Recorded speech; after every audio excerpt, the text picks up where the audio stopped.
Three, two, one. Blog Talk Radio. And it's blast off time for Dr. Charlie Cartwright and me, Dr. Deb Carlin, here on Freedom Friday. And what's our desire, Charlie? To free your minds and hearts. Yeah.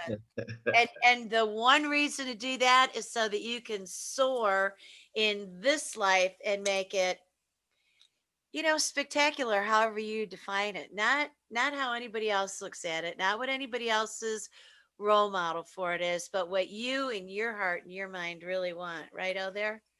Absolutely. Yeah. So what's your heart's desire, sir? I want to really make life a bit easier for people, as many people as possible. And there's so many ways to do that. And so that's what, my desire is on a daily basis, to make life a bit easier for people. That might be a bit of knowledge. It might be a bit of laughter, might be a bit of wisdom or some good direction, but that's my desire. I love that. And you know what? When you said that, it is so simple.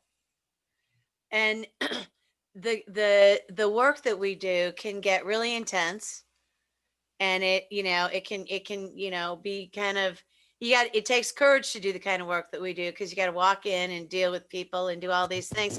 But really, I think that is a really good tagline. You know, I'm just here to make your life simpler. Yeah. You know? And it's interesting because for the last, wow, I think it's been 3 weeks now, there's a quote that keeps coming back to me. And it's a Dr. Seuss quote. And he said, sometimes the problems are complex and the solutions are simple. I'm writing it down. It's huge. I mean, that guy was so far ahead of his time. Yeah. And he was so much more than children's books, which is an awesome thing, the things that he taught. But that piece of wisdom has really been sticking with me and keeps coming back forward, because you think about just the sheer scope of that statement and how we have all of these complex social issues that could be resolved with a good dose of kindness. Ah. Right? Yes. I mean, it just, when you're kind, it just takes the edge off of people. And of course, we know that there are people on extreme ends of behavior. I'm not talking about the extremes. I'm talking about the 95% of people that fit into this particular space, that if they're treated with kindness and respect, now things can really flow. Now we can have conversations. Now we can collaborate. Now we can cooperate. And so those are my thoughts. I love that. I never believed in the normal bell curve, and it really is. It's the shape of a bell. And it's like, okay, everybody in the middle, you're the norm, you're the normal. And I'm like, no, I'm not. I do not want to live there, And then out here are the extremes on one end, and out here are the extremes on the other end. And I'm thinking, I think I kind of like that middle part there. For a whole lot of things. Now, in terms of creativity and all that, I absolutely want to be way out there, creative, and be a thought leader with coming up with ideas that are new and innovative. But I'll tell you what, this is called Autumn Dust. Yes. So I love these. I should try to get them as one of our sponsors. Hi, this is Dr. Deb Carlin here on the K Factor. And one of the kindest things that we can do is introduce you to icebreaker mints. I like cool mint. How about you, Charlie? Here's a bit of wisdom, and it's so funny Yeah. that whenever I think about it, I laugh. But when you're out in public or you're out with some friends or whatnot, and someone offers you a breath mint, Yeah. You should always accept it. There's a reason, you know, and I am so carrying these with me all the time. yes. Actually, when I was about 18, this guy who I had the biggest crush on finally understood that it would be a really cool thing if we went out. And I say finally, it was like maybe a week, you know. Life was easier and simpler then. So he comes to pick me up. I greeted him at the door and I thought, oh dear God. This guy, I mean, I can't even stand here at the door with them. Now I was 18. And I said, I am so sorry. I just don't feel well. His breath was so horrific. I thought if I get in a car with him, I'll die. If he tries to Oh, kiss me, it'll kill me. I mean, this is too horrible. It's too sickening. I came to recognize years later that what it is, it was extreme garlic. But man, I mean, it was like it was reeking through every pore in his body. It was coming through his mouth. I think it was coming through his eyeballs. So yeah, I've been carrying breath mints for decades. so funny. It is. It's just one of those things. I think it happens to us all at some point. I remember one time a guy I was in a meeting, sitting in the back. Yeah. He's like, hey, hey, would you like would you like a couple of minutes? I looked, I said, no, I'm good. He says, yes, you do, buddy. You need these mints. I was like, oh, what happened? Absolutely. And by I the was way, so that's felt so bad because oh it was a formal event. I'm in my suit and tie, the whole thing, and you need breath mints, So something happened in my morning routine. Something I must have got distracted and missed a step there. So or two. And so yeah. if only, I'm thinking to myself, all the situations you and I could probably spend half the show talking about all the situations where the reality is that you're dealing with somebody's stinking breath, right? But just imagine if we could pretend in other situations, like let's say in the political debates, how about if one candidate was getting agitated at the other candidate or vice versa, and one candidate said, would you like a mint? Excuse me, moderator. Can we pause just for a mint? Of course, now there'd be a ruckus. Are those mints safe? What are you trying to give me cyanide over here?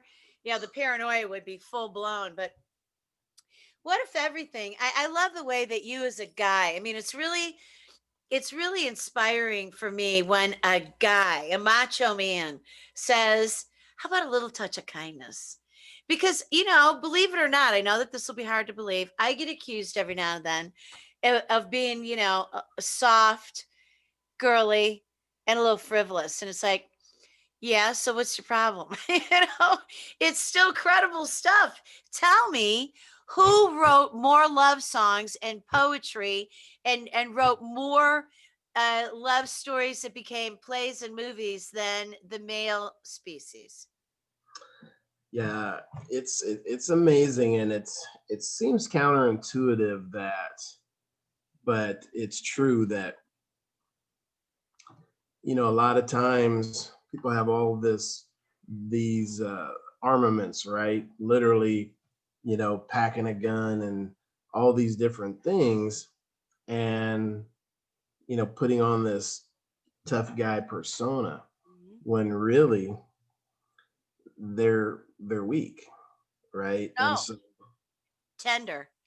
And so they got all these things to hide the fact that they're really not strong and they're really not secure in their manhood and all these things. And so it was so interesting. I remember when I was studying martial arts, and my sensei was talking about this.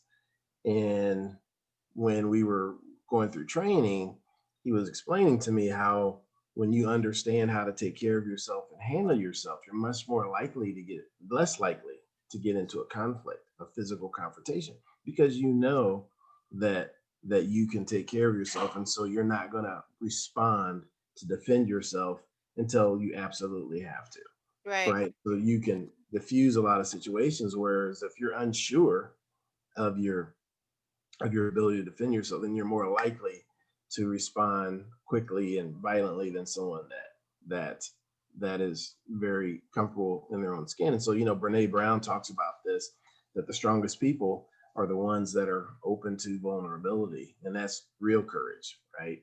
Yeah. Those things. And I look at, one of my heroes late in life. I need to add him to my board of directors. As a matter of fact, I've got this board of directors of people from the past, or some are still alive, but many aren't.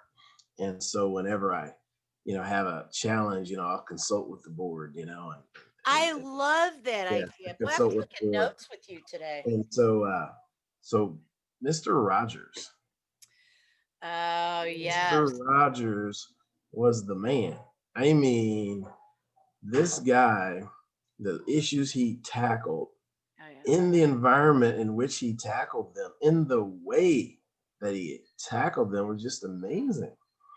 And you know, I mean, there's a Hall of Fame for great human beings. He should be one of the first faces that you see when you walk into the place. And so I just love learning from the things that he did.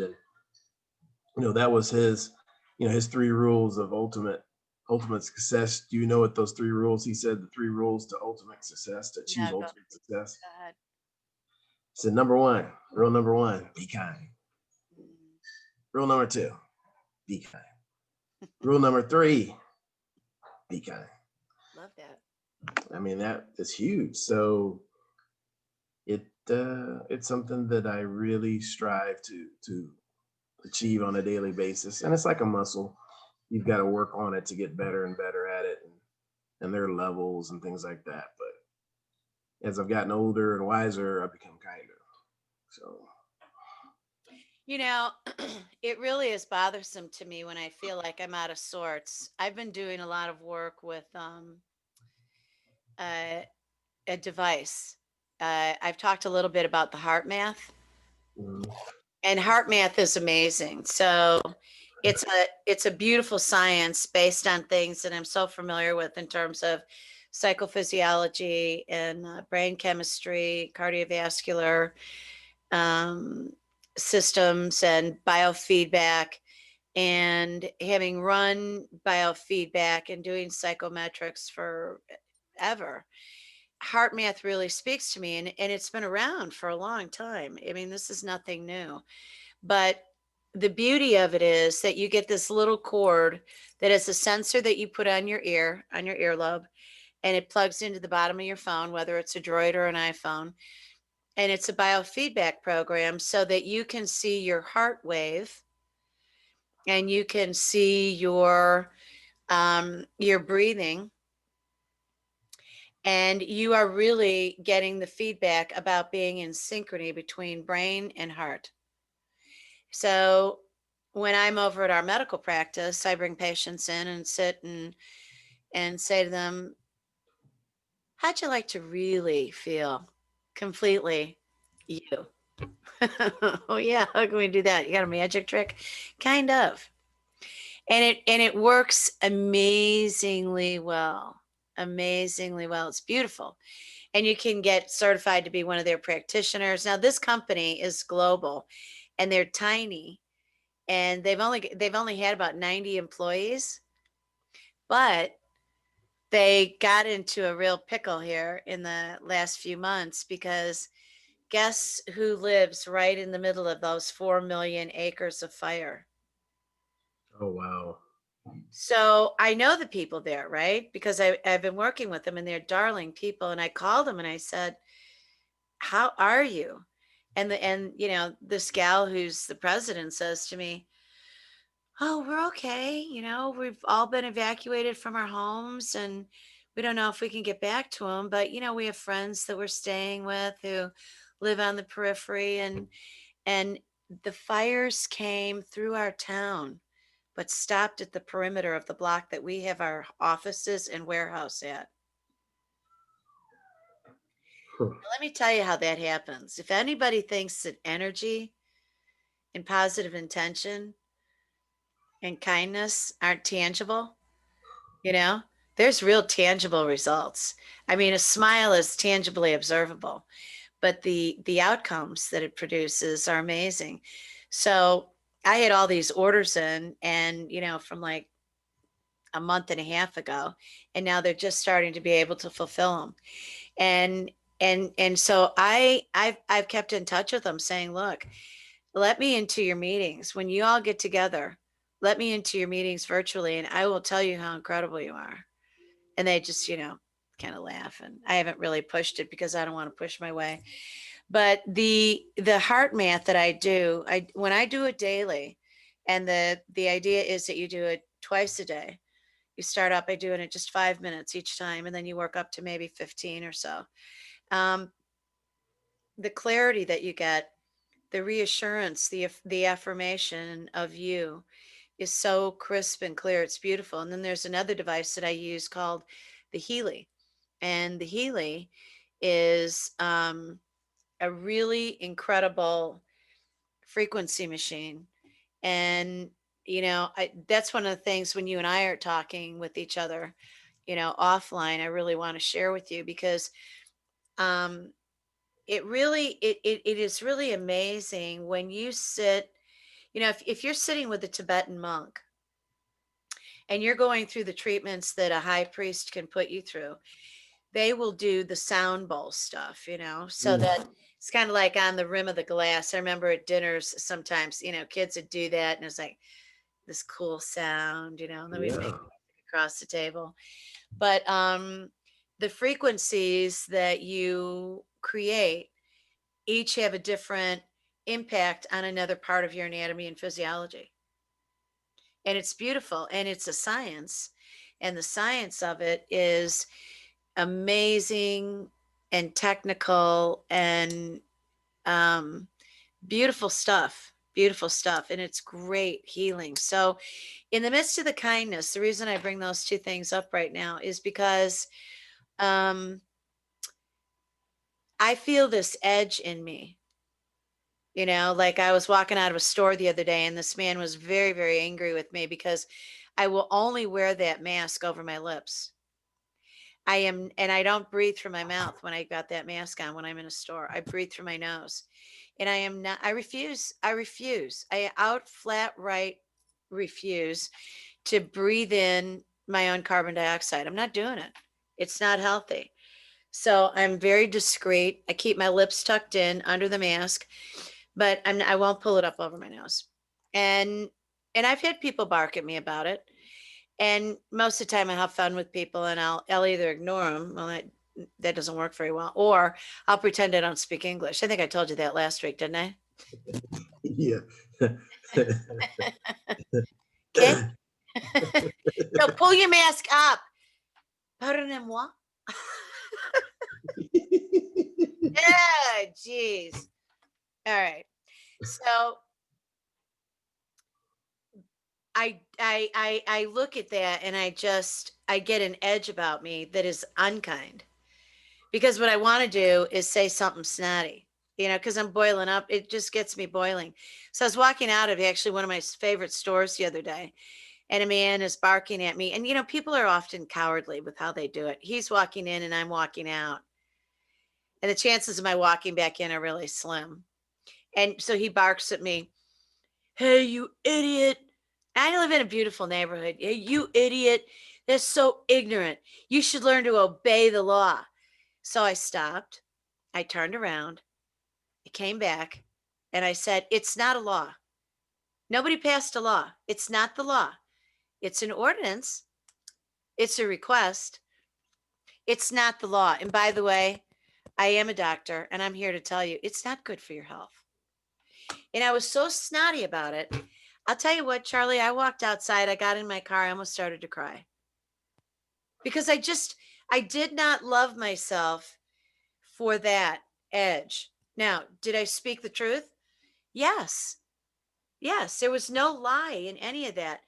But man, I came home and did a little heart math. I mean, I was like, I need to get synchrony between my mind and my heart, because what am I going to do? Go outdoors and yell at everybody?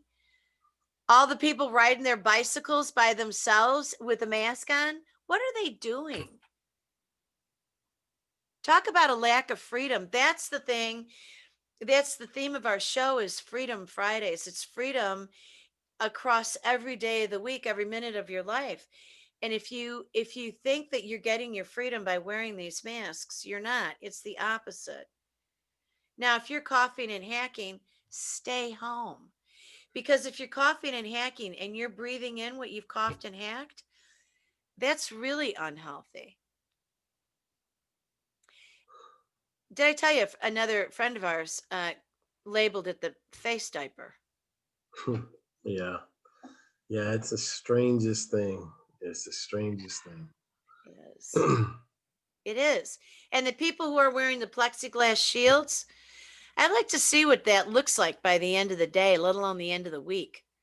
On the inside, let's put that under a microscope. Yeah. Yeah, we both know that would be they would be unpleasantly surprised at what they've been harboring Yeah. inches from their respiratory system. Yes. Yeah. But you know what? This is going to magically evaporate after the elections. Yeah, I don't doubt that. I did months ago, but now I really don't. And so we'll see what happens here in this next 30 to 60 days. But my suspicion is that you're correct, and that, oh, here's your vaccine, and man, the numbers are fantastic. Yeah. So, one of the things that I've really been surprised about in our medical system, which, by the way, is the most expensive. We're talking about modern industrialized nations that were the most expensive and the least effective. Like, how can you couldn't stay in business like that. If you're the most you're the most expensive psychologist and you're the least effective, you'd be out of business. That's right. So that's our medical industry. Now, the the interesting thing about it to me is we have all this technology, and all these hospitals are sophisticated with all the coding and all these things, but somehow or another, if you go and look at for data on COVID, you can find all this data, these repositories. But if you look for flu, it's these vague numbers, Yes. just vague, soft. How many people died in 2019 of the flu? Oh, 30 to 50,000. Could be more. Could be. I mean, like it baffles me that there's not a number. If you go to the Department of Transportation and find out how many people died on highways, you can get a number. Yep. Very specific. Right. It's not, roughly, so many thousand people died of motor vehicle accidents. No, I can tell you right now that it's about 100 people a day on the highway, give or take one or two. Right Yeah. in there. Average is right around 100. And then workplace injuries, people dying as a result of their work, that's right around 14 a day. Very close to that number. It's very specific. But flu, we don't know. And then COVID, oh, well, we know that the coding has been less than consistent. So we really don't know that number either. So, these other industries can figure things out, where the transportation, health and safety, but OSHA, Department of Transportation, they can figure numbers out. But then we get to the medical side. Oh, and by the way, we have the highest educated people in the world in the medical, but we can't figure that out. That doesn't add up. Here's the problem with medicine. Corruption? Oh, I'm sorry. Go ahead. It's because you're a mind reader, Charlie. Yeah, it really is corrupt, because once upon a time there was a little communities. Anonymity was never an issue because everybody knew one another. I wrote a book a long time ago. I really need to research it. Anonymity is the enemy, because anonymity is the ultimate enemy. To not know yourself, to not know others, to not know who's across the table from you, to not know who's in your family and really know them, to not know your community. We don't know our community anymore.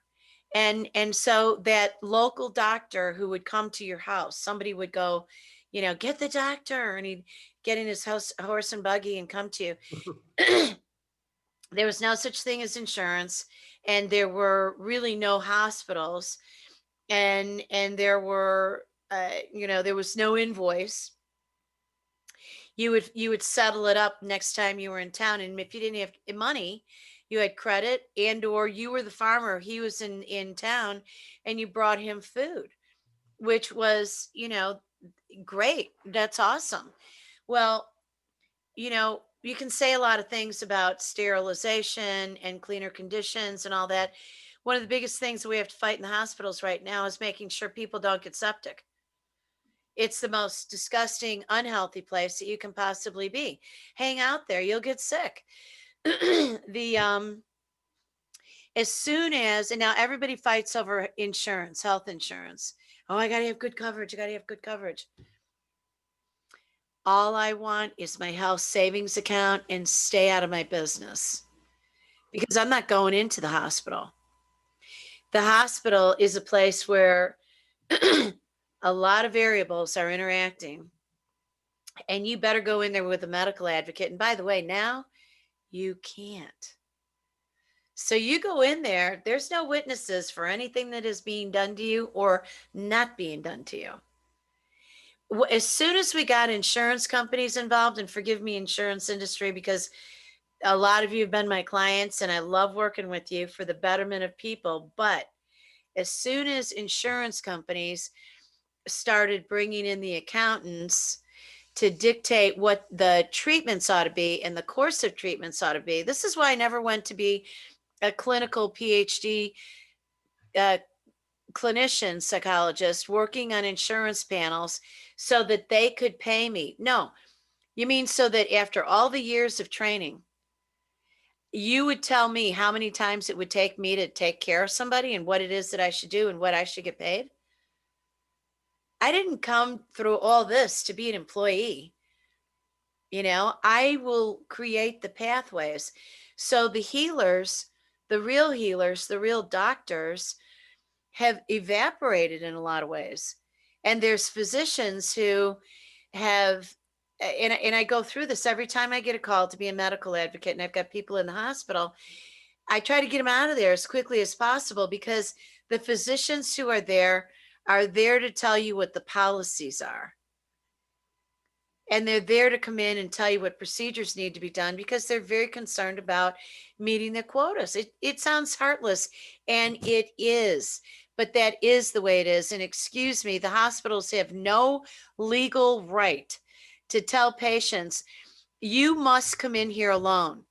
You cannot have anyone who you care about, no family member, no one can be here with you. They don't have the legal right to do that. But guess what? We've already scared the bejeez out of everybody, at least in America. And so people aren't saying, excuse me, I'm coming in. You're not keeping me away. And people are asking permission. You should come in with an attorney and say, you do what you need to do. We're doing what we need to do. And I insist that my patients have got a Zoom camera on all the time, on themselves, and who's ever coming in that room, they need to announce who they are. We need to watch the procedures, and you don't have to tell them that you've got a Zoom camera on. You just quietly keep it on the table in front of you.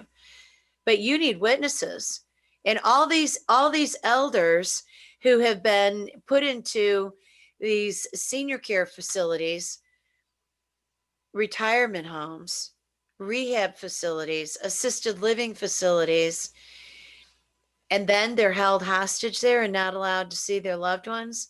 And many of them have died there or gotten sick and been transferred to a hospital and died without their loved ones.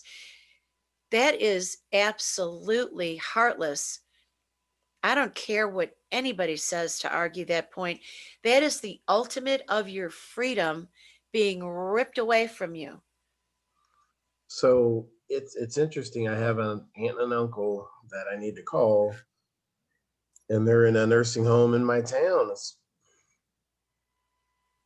maybe 12 minutes from where I live, and haven't been able. So they just opened it up last month that you could see them, but it's outdoors and it's 15 minutes. And my thinking is that, it takes more than 15 minutes to get them ready to come outdoors, number one. And then we're going to be 15 minutes out there. And then it's going to be another to get them back settled again. I, that's traumatic for them. Yeah, who comes up with these random Yes. And there's a list protocols? of all these things. And then we have to, you can't hug them. You got to be over. I mean, it just, We are we are allowing politicians, we are allowing the politic to dictate humanity and human encounter. We allowed physicians to be captured by the hospitals. We allowed physicians to be captured and mandated to by insurance companies with accountants and attorneys that are doing risk management and profit margins. And excuse me, the person has to come first. I don't care how it sounds. I don't care how human centric it sounds. Now we have corporations talking about, oh, we have a new idea. We're going to be people centric. Yeah, that's a brand new line of thinking. And by the way, some of the most ruthless corporations I know are touting that is their mojo, and I'm saying, yeah, well, quit pretending. No, it's not. But here's the thing that's so tragic about this is it extends all the way down to infants, newborns being masked at birth when they're put into the hospital nursery. Yes. Yes. didn't know that. Yeah, video footage. Yes. So, excuse me, really, as their lungs are still developing and they're laying there and they're all in there, they're all crying because they want to be with their mommy. I don't know what they're taking them away from mommy for anyway. That was the worst idea. And then everybody goes and it's like a showcase. Oh, look at that one. Oh, look at that one. I'll take that one. I'll take 3 with chocolate and 3 with sprinkles. It's like a donut shop. The the crime in that is multiplied by the fact that the nurses then come in and at the critical times of development when eye to eye, face to face is the origins of learning nonverbal behavior, you are starting out life stunting growth for a politic. Yeah, this is these little things, they seem small, but they add up, and then we're going to see the ramifications over the years. And when the research, because we don't have any research now on wearing these masks for extended periods of time, but when the research comes out, it will not be favorable. I can guarantee that. But Absolutely. it's amazing. There are just so many things that we get. We just really have to be, part of freedom is gathering knowledge, right? Yeah. You know the truth, and the truth will set you free. So it was interesting when I was at our first boy. So I only have one boy, and so at my oldest daughter was born, and then a couple of years later, my son is on the way. So, How long and at did it take him to get there? 9 months, amazingly. So yeah. So anyway, at the time I was reading I would read Men's Health magazine, and on the cover and again, this is the only way I came across this. On the cover, there's an article about male children being born, and the whole thing with removing the foreskin, right? Yeah, circumcision. Circumcision. And so I didn't know anything about it.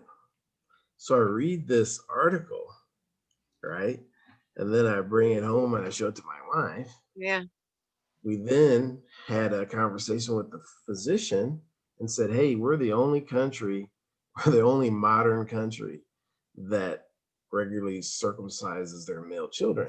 And there's research here that says that with all of the cleanliness and things we have, it's not necessary. And oh, by the way, it's traumatic, extremely traumatic to the child, right? And then you are robbing them of about what, 300 feet of nerve endings that are designed for one thing, Right.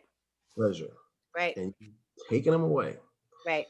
And so what the article was saying, there's like a doctors association, a nurses association that advocate for, you know, bringing it into this procedure. And instead of men really knew this, they'd storm the hospitals.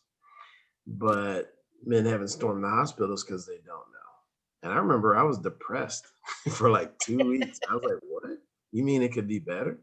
You Yeah. know, Yes. that I'm missing. And so, oh, well, yeah, there's no difference. It's like, dude, don't tell me there's no difference. You're missing a football field full of nerve endings. Yeah. There's That's a right. difference, Well, And but so that's an example of, in our country, just taking not, freedom away. not understanding, not being educated about these things, and so anyhow, and I remember my son's got a keepsake box. All my kids have a keepsake box. That article is in the box, Well, the I'll tell you, magazine. So yeah. then when he asked me about it, when he came of age and asked me about it, I explained it to him. I gave him the article. He's like, Thanks, Dad. exactly, exactly. Well, listen to this. When I was teaching at the university, um, teaching womb to tomb, lifespan development. Ooh, I've never heard that term before. Womb to Yeah. tomb. I like Yeah, that. isn't that great? So they when we're talking about infancy, I said, okay, so I would bring in all kinds of props. I'd bring in my friends with, different things. And I brought in a classmate of mine from graduate school with her baby, her infant. And I think he was 3 at the time. So a little baby, just like maybe 4 months old, still easily cradleable and cradleable, not crateable. Put him in a crate. So I had like 250 kids in the class. So I'm standing on the stage, and I'm a floater when I'm teaching. I don't like to stand on the stage, but in this case, you kind of have to at least spend a percentage of the time up there. So I said, so I have to ask you a question. Now, all these students, they came to this particular university because they were pre-med. They were all going to be physicians. That's the drive. Go to school, become a physician, and then marry a lawyer. So, it's a doctor lawyer family, the American dream. Okay. And then I was also an advisor. So every student who came in, I'd say, okay, well, that's great that you want to be a physician. What's your backup plan if you don't get into medical school? What do you mean? Okay, let's look at the math. Here's how many apply. Here's how many get in. So they very much were invested in the medical model, and I knew it. So I would use it to teach them critical thinking skills. So I'm holding this baby, and I said, well, so let's talk about a couple of things in terms of human development. Do you believe, raise your hand if you believe that babies can feel pain? It's about, like they're not really sure. So I said, well, the American Pediatric Society said up until whatever year that they don't feel pain.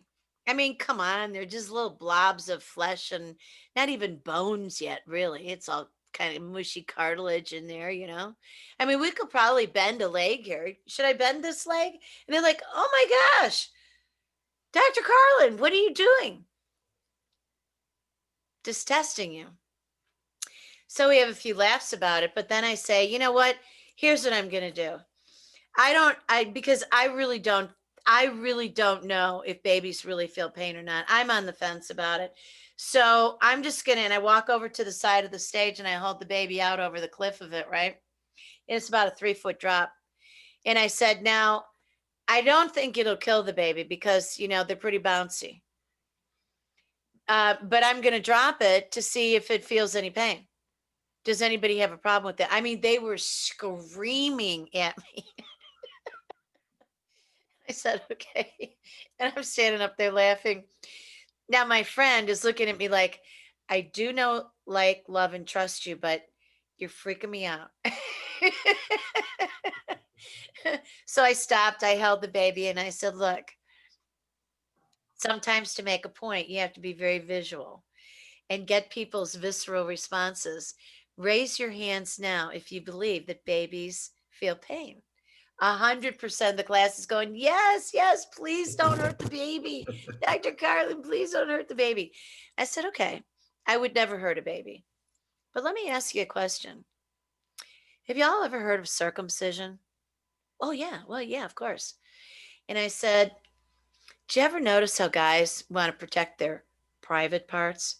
Oh, yeah, yeah. Why do you think that is? Well, because they're exposed.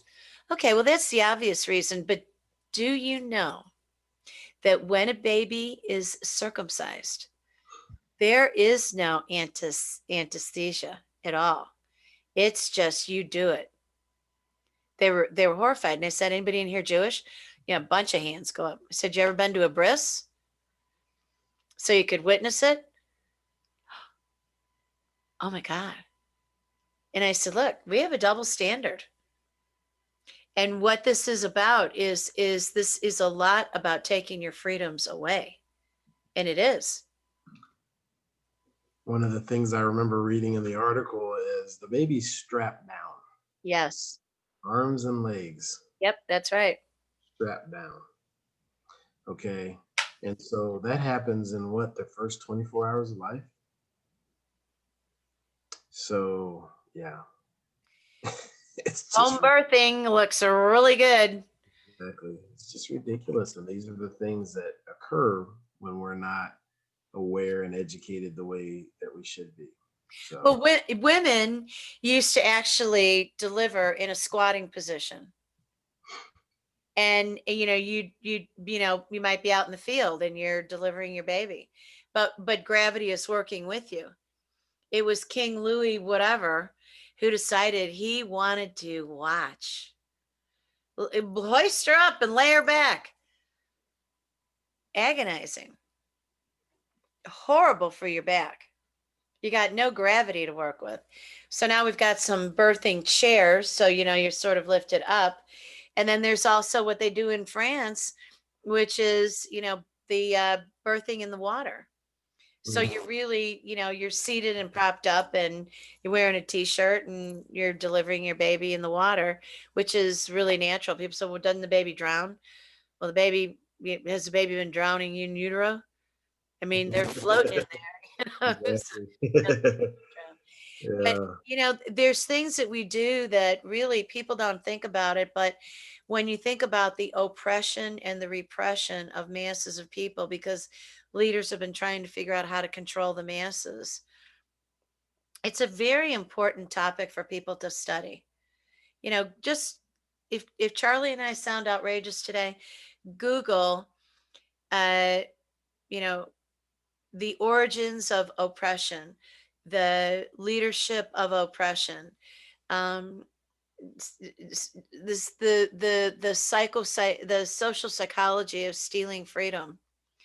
When Charlie and I are out here and we're talking about, as Charlie and Deb, as Dr. Cartwright and Dr. Carlin, as Dr. Charlie and Dr. Deb, on all those fronts, we are talking about at a time in our culture, in a time in our world when our freedoms are so threatened and we're living it.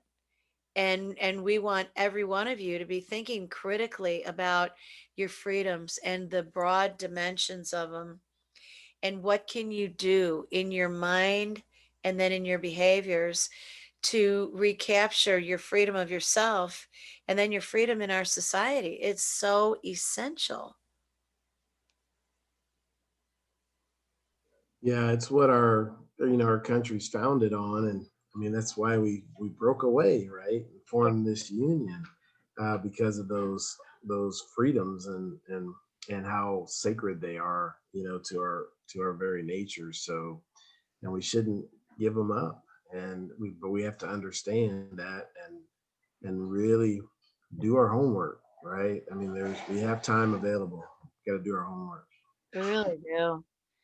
So, in the last 10 minutes that we've got, I think we should find the ways in which we can encourage people and and uplift everyone because we have so much fun in our show, and today's been really fun, and we've gotten into a very real and heavy spot, and there's absolutely everything right about that.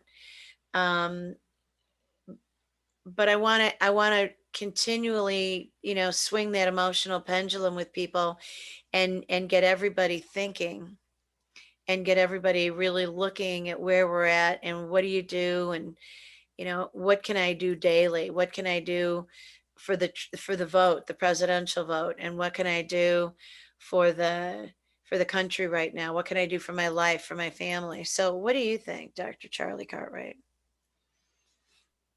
Well, that's a great question. And so I think we can all own our space. Yeah, I like that.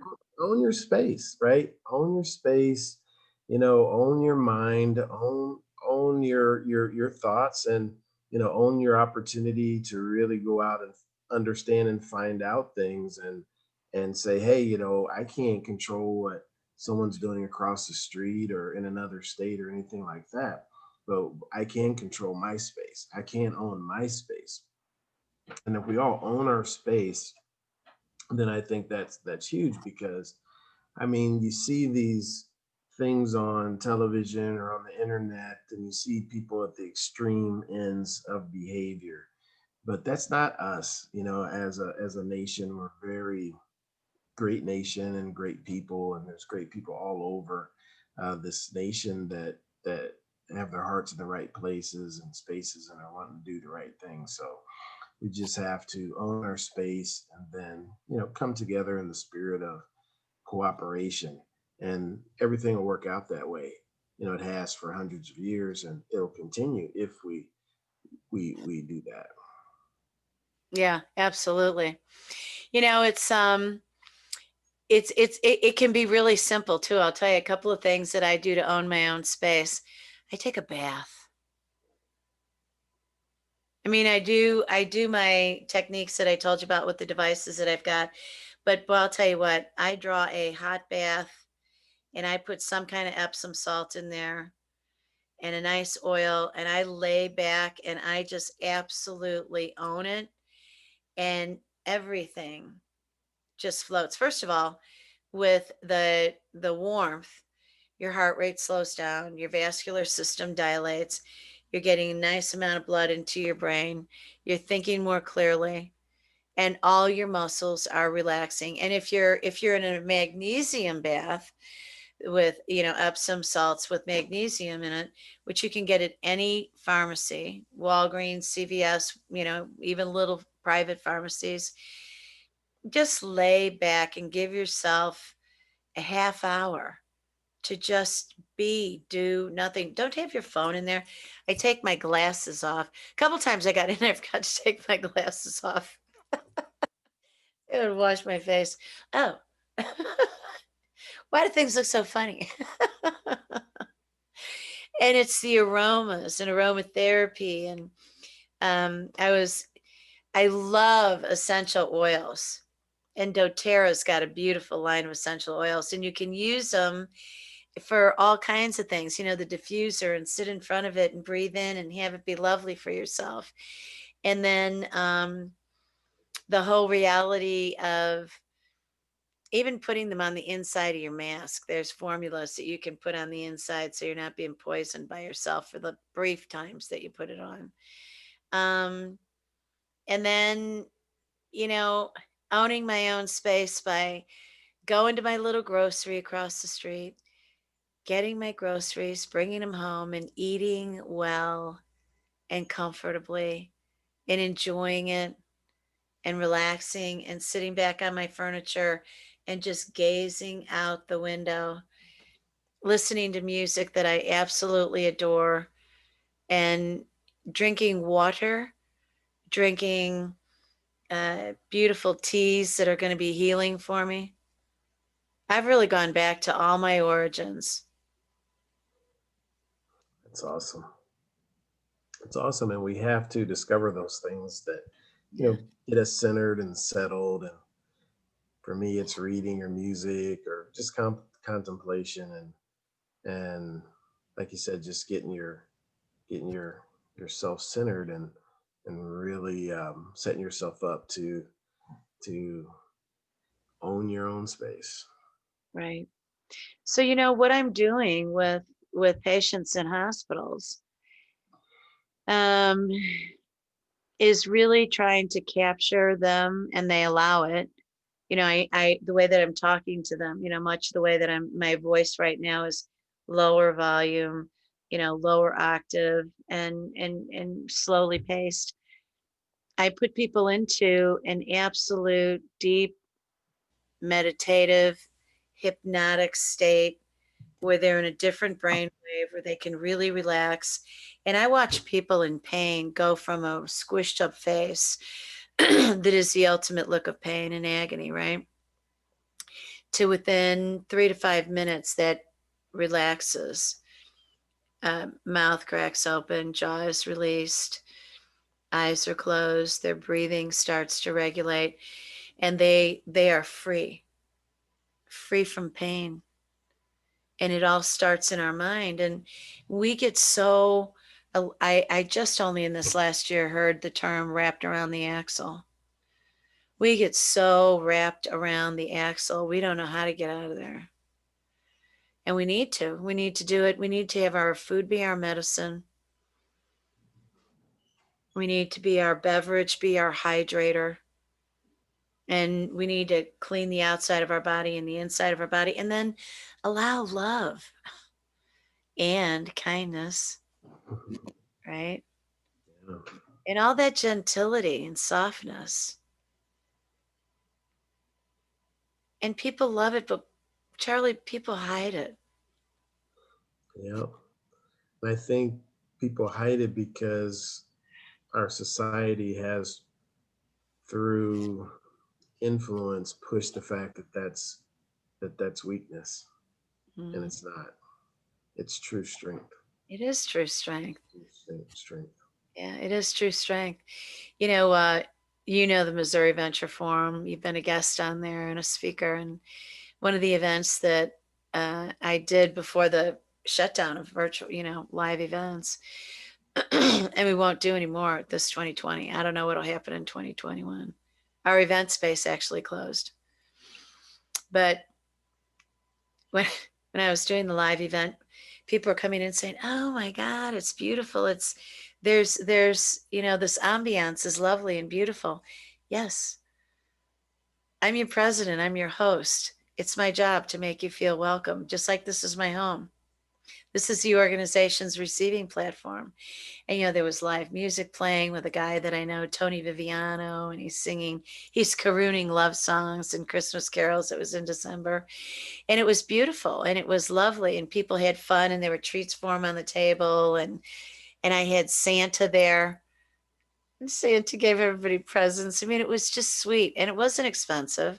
I mean, a present was like 3 candy canes with a ribbon around it or a little thing of chocolates or something. But, there were 2 guys who walked out and walked up to the registration table and called it names and said about me, "Oh, she's at it again with that silly stuff she does." Now, we had a great speaker that day. There was a lot to learn. It was great content, but that gentility. Now, these are 2 guys who I know have been massively hurt in their life.